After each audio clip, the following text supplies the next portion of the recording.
I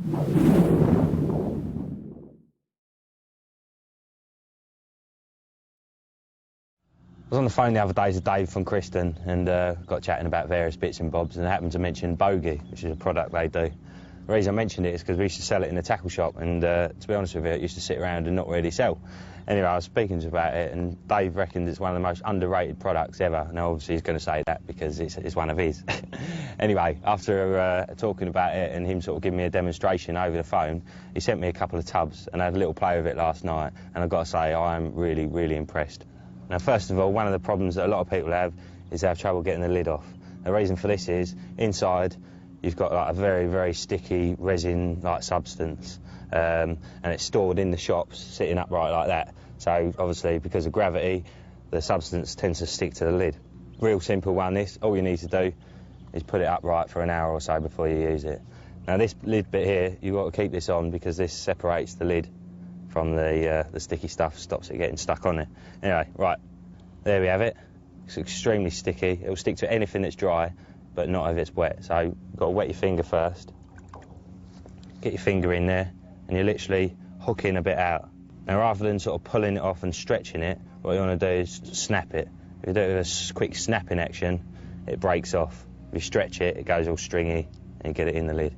So we've got that bit there. Now I'm going to wet my other hand and just get it, sort of pull it like a bit of chewing gum, really. Now what you want to do is fold it around itself.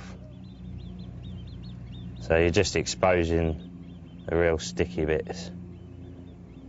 Well, it's all sticky, but obviously your fingers are making it less sticky. So just stretch it around a couple of times, like so. Pinch the end of it. Now, dry hemp, well, you can use any dry seed you want, really. I've got hemp here. And literally cover the ball in the dry seed.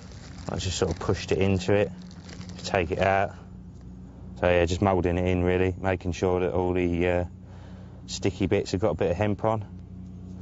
And once you've got it covered, get rid of your loose hemp and just roll it into a ball.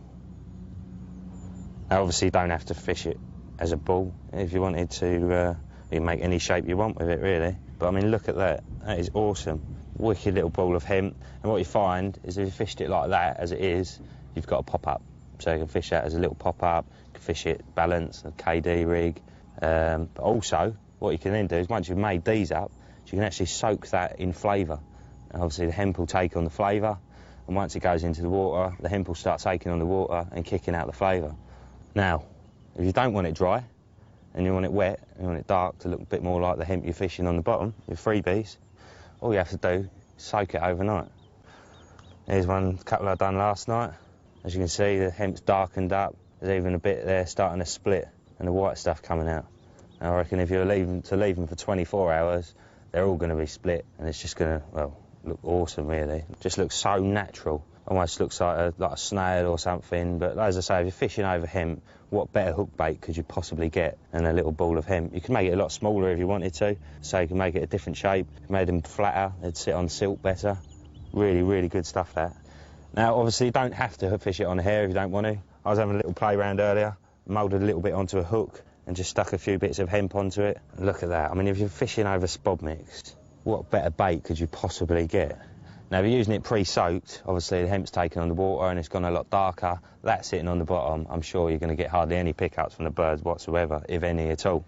As I said, when I used to work in a tackle shop, Bogey was one of them products that people used to be scared of, myself included, to be fair. Now I've actually seen how it's done, how easy it is to create such a brilliant presentation. I'll definitely be using it in the future. Awesome.